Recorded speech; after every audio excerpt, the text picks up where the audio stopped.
Que la paix du Seigneur soit avec vous, Jésus-Christ ou rien. Nous allons proclamer la parole de Dieu. 1 Corinthiens chapitre 12. Il est écrit,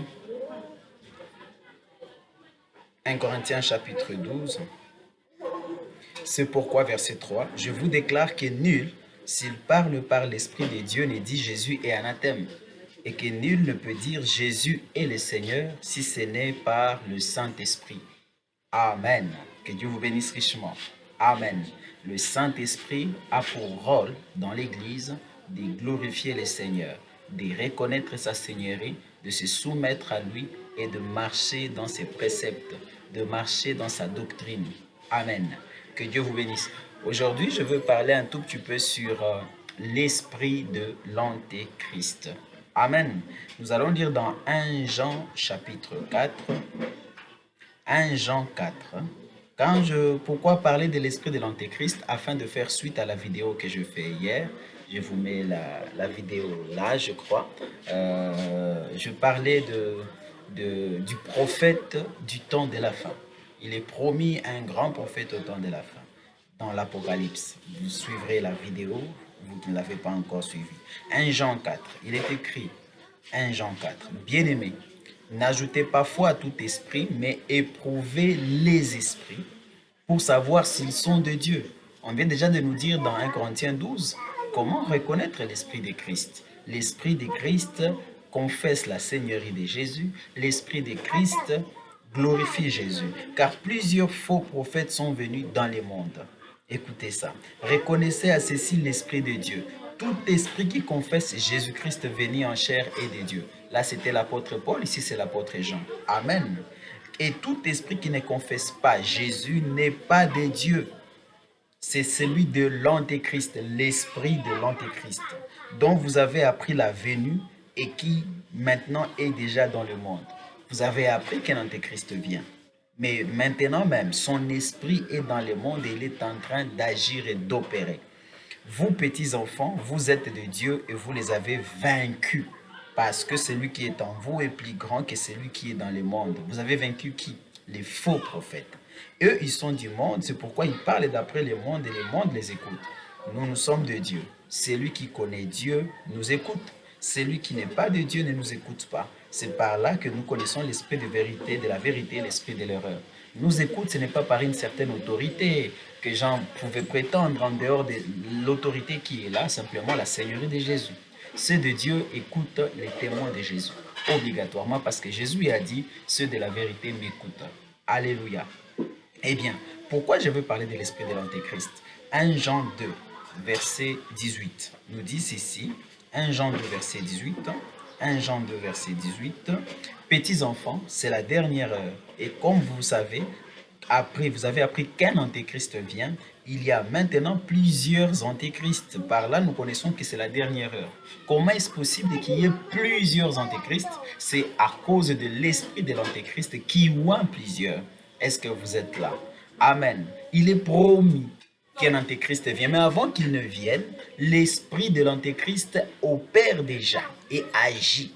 Ainsi, si vous ne pouvez pas discerner au temps présent celui qui est oint par l'esprit de l'antéchrist, vous ne pourrez pas discerner l'antéchrist en personne.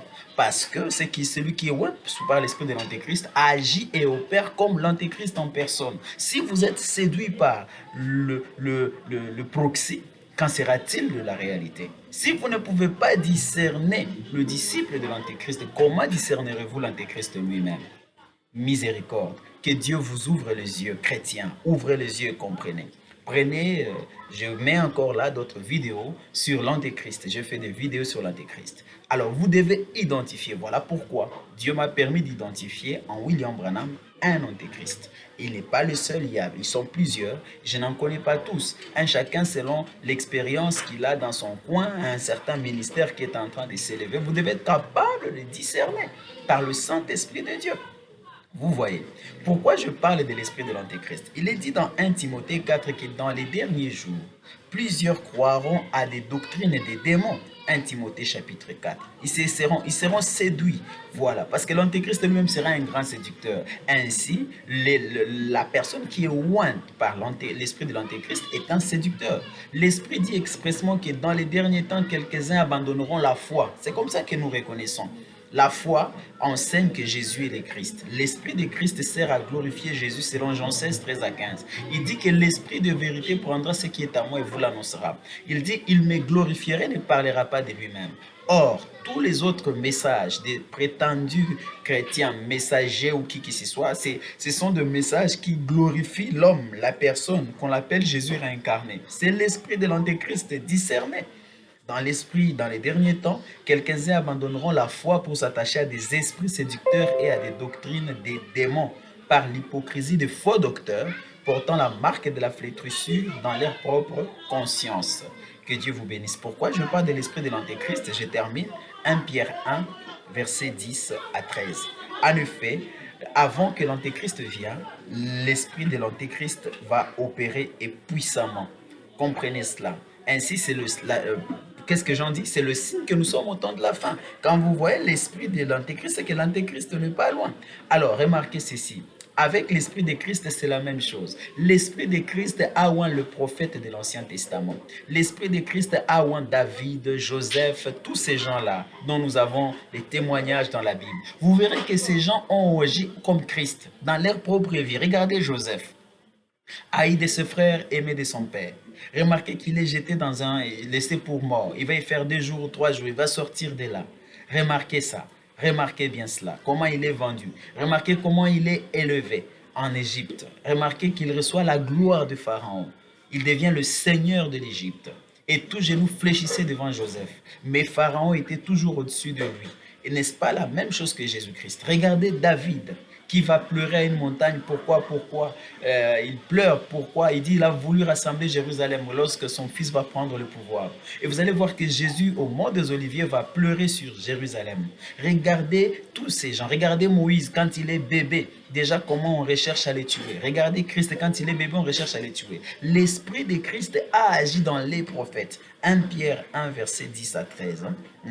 Donc, ils ont agi comme si c'était Jésus lui-même, le Christ lui-même. Le prophète qui ont prophétisé touchant la grâce qui vous était réservée, ont fait de ces saluts l'objet de leurs recherches et de leurs investigations, voulant sonder l'époque et les circonstances marquées par l'esprit de Christ qui était en eux et qui attestait d'avance les souffrances de Christ et la gloire dont elles seraient suivies.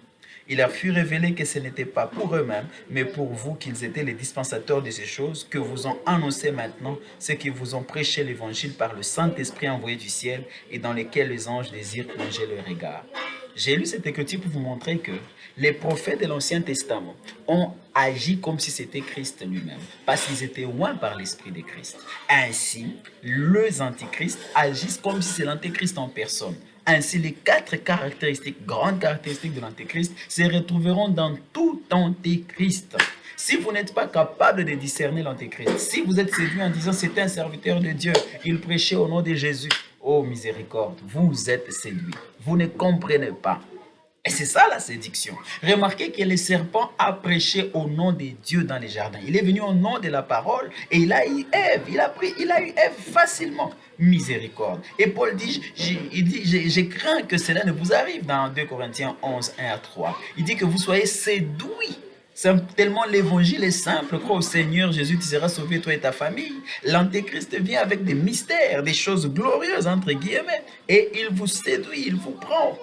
Ouvrez les yeux, mes amis. Soyez capables de discerner l'antéchrist.